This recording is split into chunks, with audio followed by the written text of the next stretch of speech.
آپ کو پتہ ہے پاکستان نے اپنے میزائل کا نام غوری کیوں رکھا اور اس میں ہندوستان کا کیا کردار ہے؟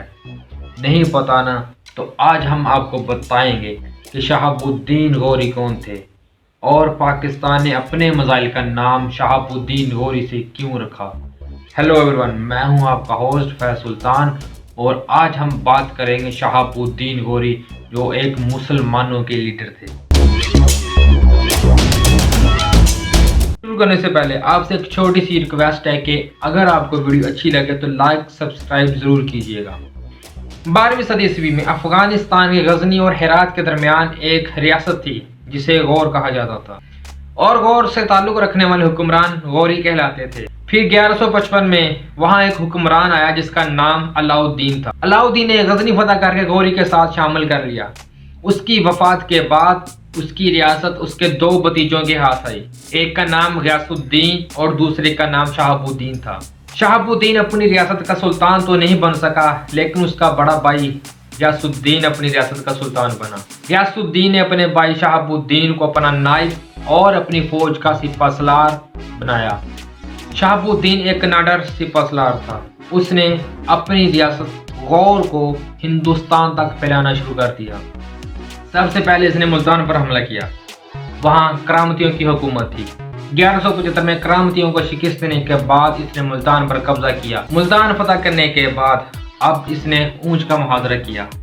وہاں کے راجا کی اپنی بیوی کے ساتھ اس لیول کا جھگڑا چل رہا تھا کہ وہ اپنے خاوند کو مارنے کے لیے بھی تیار تھی۔ شہاب الدین کے جاسوسوں نے اسے یہ بات بتائی تو اس نے اپنے قاصد کے ذریعے رانی تک یہ پیغام پہنچایا کہ اگر وہ قلعہ فتح کرنے میں اس کی مدد کرے تو وہ اسے رانی بنا سکتا ہے۔ بعد میں رانی اس شرط پر مان گئی کہ وہ قلعہ فتح کرنے کے بعد اس کی بیٹی کے ساتھ شادی کرے گا۔ اس طرح رانی نے اپنے شوہر کو زہر دے کے قلعے کے دروازے کھول دیے۔ شہاب الدین نے قلعے کو فتح کرنے کے بعد اپنے وعدے پہ پورا اترتے ہوئے اس کی بیٹی کے ساتھ شادی کی۔ 1179 میں شہاب الدین نے پشاور کو فتح کیا۔ پشاور فتح کرنے کے بعد شہاب الدین نے لاہور کا محاصرہ کیا۔ ان دنوں لاہور پر محمود غزنوی خاندان کا ایک فرد خسرو ملک لاہور پر حکومت کر رہا تھا۔ شہاب الدین کے سامنے خسرو ملک نے اپنے ہتھیار ڈال دیے۔ اس طرح شہاب الدین نے اس پر رحم کھایا اور اسے لاہور کا گورنر مقرر کر دیا۔ لاہور فتح کرنے کے بعد شہاب الدین نے سندھ کا محاصرہ کیا۔ سندھ کا ایک مشہور علاقہ دیوبند جسے محمد بن قاسم نے بھی فتح کیا تھا، شہاب الدین نے بھی اسے فتح کیا۔ سندھ کے کئی علاقے فتح کرنے کے بعد شہاب الدین واپس افغانستان لوٹ گیا۔ شہاب الدین کے افغانستان جانے کے بعد خسرو ملک نے ہندوؤں اور کھوکروں کے ساتھ مل کر بغاوت کر دی۔ پھر شہاب الدین نے 1186 میں دوبارہ لاہور کا محاصرہ کیا اور پھر اس طرح خسرو ملک چند روز تک قلعے میں قید رہ کے مقابلہ کرتا رہا لیکن اس نے جلد ہی ہتھیار ڈال دیے۔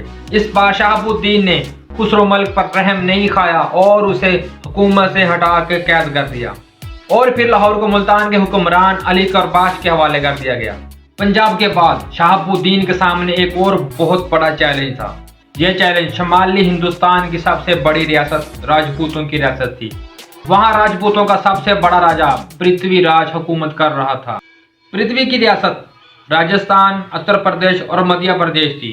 پنجاب اور ہریانہ کے وہ علاقے جو ابھی شہاب الدین کے کنٹرول میں نہیں تھے وہ بھی پرتھوی کے قبضے میں تھے۔ راجستھان کا تاریخی شہر اجمیر اس کا دارالحکومت تھا۔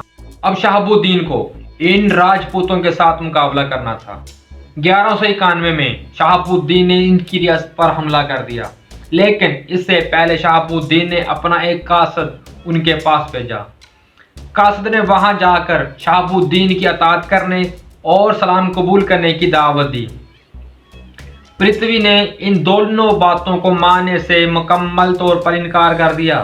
پھر اس طرح شہاب الدین اپنی فوج لے کے نکلا اور وہاں سے پرتھوی راج اپنی بڑی فوج لے کے نکلا اور اس کی فوج میں 3000 کے قریب ہاتھی بھی شامل تھے۔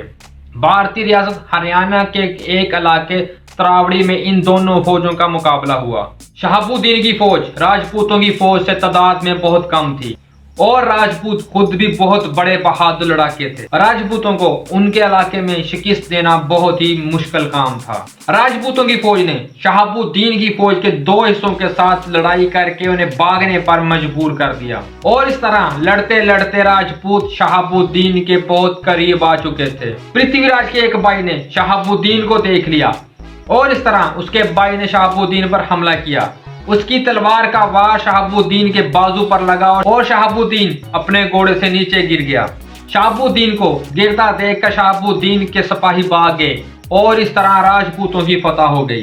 दुश्मन ने शहाबुद्दीन को मुर्दा समझा और छोड़ के चले गए। शहाबुद्दीन के गिरते ही उसके सिपाही भी वापस भाग गए। इस तरह राजपूतों की जीत हुई।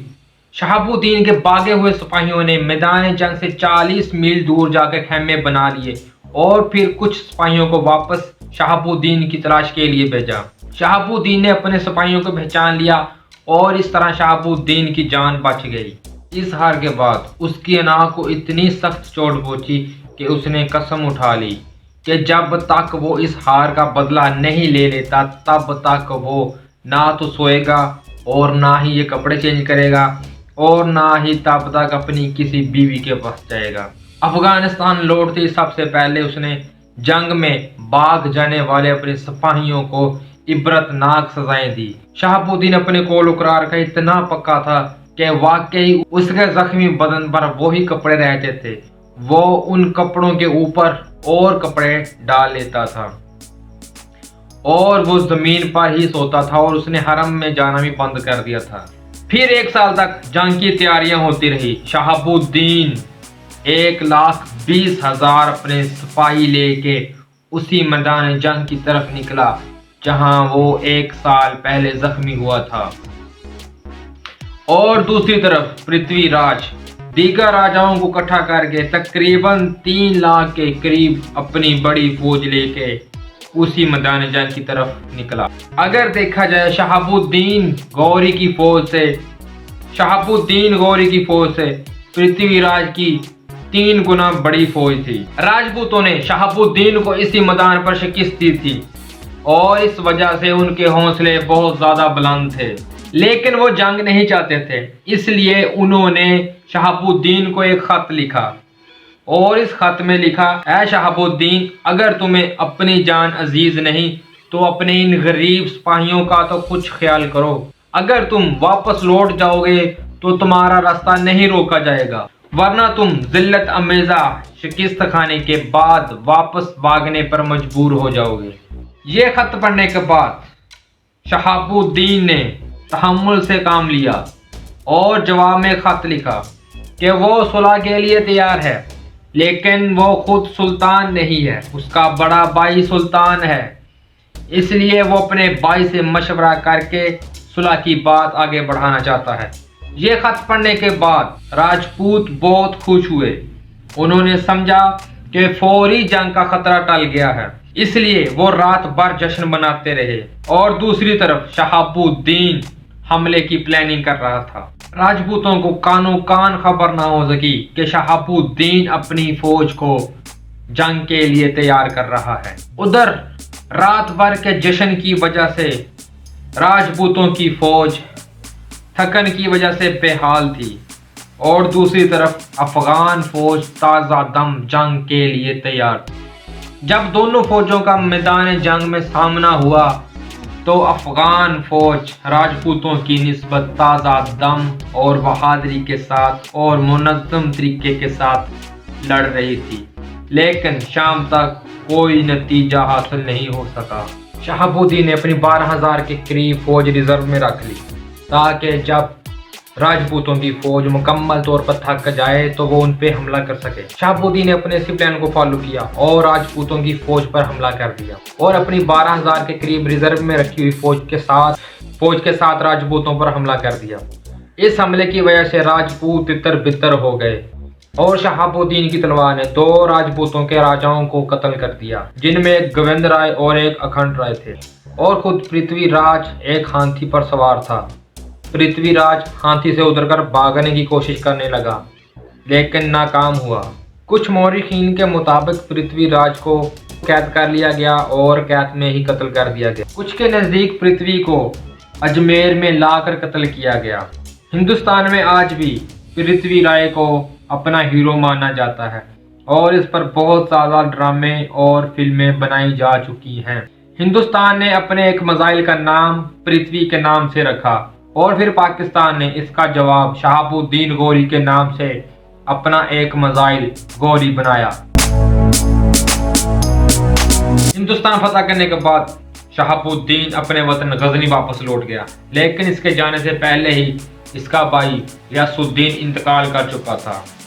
शहाबुद्दीन मोहम्मद गौरी को गजनी का नया सुल्तान बना दिया गया और फिर दूसरी तरफ हिंदुस्तान में ये अफवाह फैला दी गई कि शहाबुद्दीन का इंतकाल हो चुका है और फिर इस अफवाह के बाद तरह तरह की बगावतें होने लगी। लेकिन सबसे बड़ी बगावत खोखरों की बगावत थी। खोखरों ने लाहौर और मुल्तान पर कब्जा कर लिया। इसके बाद उन्होंने गजनी की तरफ जाने वाली एक सबसे बड़े शहरा को बंद कर दिया। इसके बाद शहाबुद्दीन गौरी अपना एक बड़ा लश्कर लेकर इन खोखरों का सफाया करने के लिए निकला।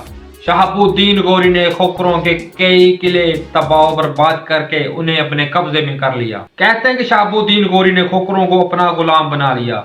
इनके साथ ऐसा सलूक किया कि इनको कोई खरीदने वाला नहीं मिलता था। वो खोखरों की बगावत कुचलने के बाद वापस अफगानिस्तान जाने के लिए निकला, लेकिन वो झेलम के करीब दरिया सिंध के किनारे पर रुक गया और फिर 15 मार्च 1206 को 20 खोखरों ने सुल्तान के सिपाहियों से छुपते छुपाते उसके खेमे में जाकर चाकुओं की मदद से हमला कर दिया। सुल्तान को 20 के करीब चाकू के जख्म आए। वो जख्मों की ताब ना लाते हुए मौके पर ही वफात पा गया और फिर इसी जगह पर उसको दफना दिया गया। लोग आज भी हजारों की तादाद में उसके मज़ार पर जाते हैं। शहाबुद्दीन की कोई औलाद नहीं थी। वो अपने गुलामों को ही अपनी औलाद समझता था, इसीलिए उसका गुलाम कुतुबुद्दीन ऐबक बाद में दिल्ली का फरमानरवा बना और नसीरुद्दीन का बादशाह मुल्तान का सुल्तान बना और उसकी बाकी रियासतों पर भी उसके गुलाम हुक्मरान बन गए। तो हमने आपको इस वीडियो में शहाबुद्दीन गौरी, जिसके नाम पर पाकिस्तान ने अपना मिसाइल बनाया, उसकी बायोग्राफी दिखाई। अगर आपको ये वीडियो पसंद आई तो आप इसे लाइक करें। इसी तरह की मज़ीद वीडियो हासिल करने के लिए हमारे चैनल को आप सब्सक्राइब करें और नीचे कमेंट भी ज़रूर करें। तो मिलते हैं अगली किसी वीडियो में। अल्लाह हाफिज़।